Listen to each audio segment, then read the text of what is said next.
nature's gifts to man, good health is the most precious. All over the world, medical science is constantly searching for ways of overcoming the many ailments that endanger it.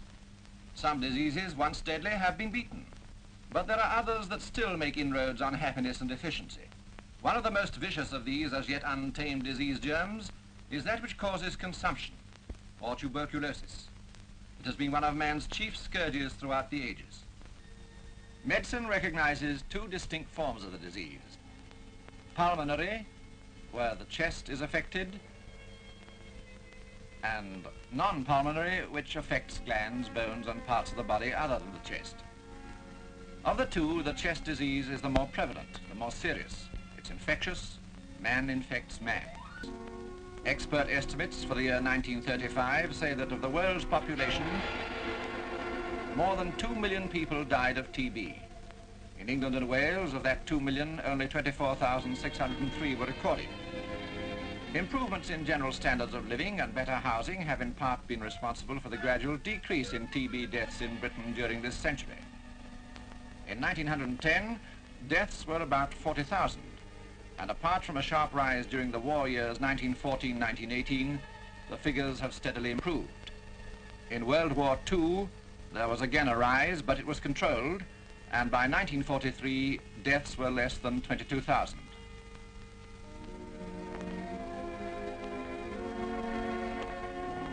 Early treatment is of supreme importance, but diagnosis isn't easy. In its early stages, the disease doesn't readily reveal itself.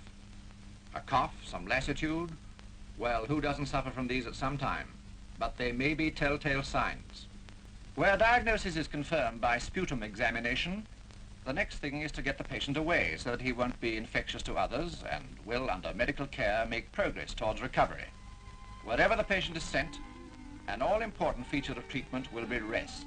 Rest with good food and fresh air.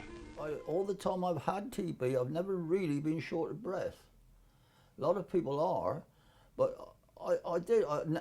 it's strange because I never really felt ill. I didn't think I had anything wrong with TB. Well, what's that? You know, I'm all right, there's nothing wrong with me. But it must have been there because of all the thing I went through. But I never felt ill. I got a job easy because I'd been working in a hospital that was bang up to date and I knew all the new treatments and, you know, I was lucky in that sense. So I got the job and that's when I went there to work. First of all, I went on children's ward and I found it very strange. You know, I mean, you come from somewhere with 700 beds and you end up with something so tiny. But in the old days, if you went in hospital, you knew darn well that you were going to be in there for at least a year. It was always about a year. Then after that, I went in theatre to work, and it was lovely. It was very small.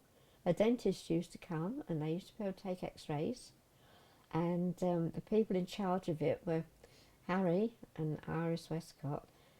Harry used to have a machine, and he used to sharpen all the needles. He did. He used to be there with his glasses on, sharpening all these needles, because things were so scarce. And we used to have a machine there, an autoclave, where we used to sterilise all our dressings. All that used to be done, all the instruments, we used to do it all ourselves.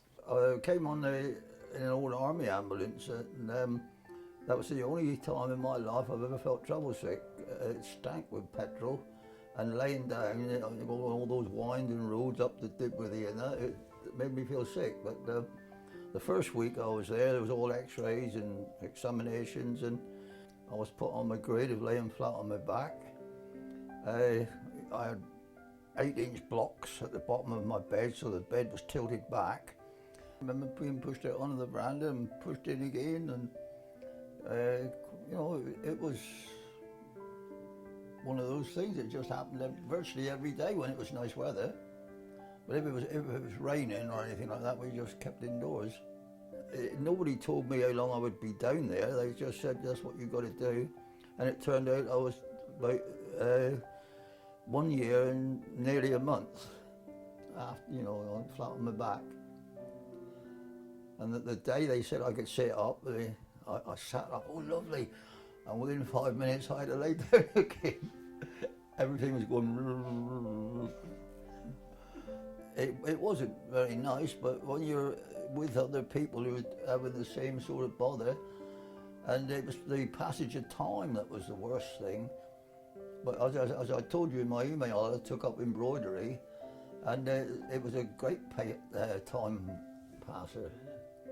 But obviously the resting, complete rest, and that did work, because I got a lot better. Dr. Betterton told me that I needed 2 operations, but he didn't think I was strong enough at the time to have them. The standard treatment was streptomycin and paramycin, and a lot of people couldn't take streptomycin. Streptomycin was a horrible thing that it was injected. They were experimenting with it in Mount Gold when I first went in there. But you used to have 1 injection every other day there because they didn't know what it was going to do or anything like that. And by the time I got into Dibworthy, it was 2 years later, they were giving it every day. They'd had good results with it, and it was an awful thing to take because it used to affect people in different ways. Some people came out in boils, and some people came out in rashes, and other people it affected their ears and made their hearing go funny. But in my case, the only thing that happened to me was I was only 23, and my hair started falling out in handfuls. And Dr. Betterton come around, and I said, well, why does my hair keep coming out? And he said, it might be the result of the drug. He said, but we'll take you off the drug if you like. He said, you can keep your hair. I said, no thanks. I said, I came out with the drug. I said, blow my hair. They used to do a treatment where they used to put air between to push your lung down, but there used to be little scraggy bits like this that used to keep them from going down properly. So they used to put this little thing, perhaps with your finger, in and cauterise these, to help the lung to go down properly. That was another treatment, and that was, I used to have about 1,000 cc's put in a fortnight. Pushed your diaphragm up, kept your lungs resting. And I was working with it, it didn't worry me. I mean, at first you think, oh, needle stuck in your stomach. But you didn't take any notice. You just, you had to have it, and that was it. Used to feel a bit bloated after for a while, or else the other way, like I said, they used to try and push the lung down with air, and they used to have to go and have that done. That was another treatment. And then when it came to theatre, they used to do a thoracoplasty, it was called, and that was when they used to take out ribs, 2 ribs, 1/2 ribs. Sometimes they have 1 stage, 2 stages, 3, just depended how much they needed to get the lung down. And that was quite a big op. And they'd take lungs out, things, a whole lung, sometimes a bit of a lung, because you were divided. They had to do everything for us, we had blanket baths, you couldn't have a proper bath because you weren't allowed out of bed, and it was very difficult doing some things in bed all the time, but, because everybody else was in the same boat, you just got on with it. Yeah. And, eventually it come the day when I was allowed to sit up, and that was beautiful. You were allowed out of bed, and my legs had gone. They weren't there. I could just about hobble around my bed, sort of crawling around more than walking. But eventually the strength came back in my legs, and then I was put on what they called toilet free, which meant you could get out of bed just to go to the toilet. And it surprised me how many times you go into the toilet increase just to get out of bed.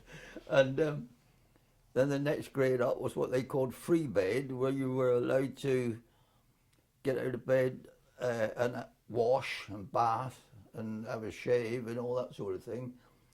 And then you became allowed to get up for 2 hours, and you weren't allowed off the ward, you just walked around the ward. And then after you were up on the next grade, which was 4 hours, you were allowed to get dressed. And then you could walk around the hospital block outside the ward, but then not stray any further.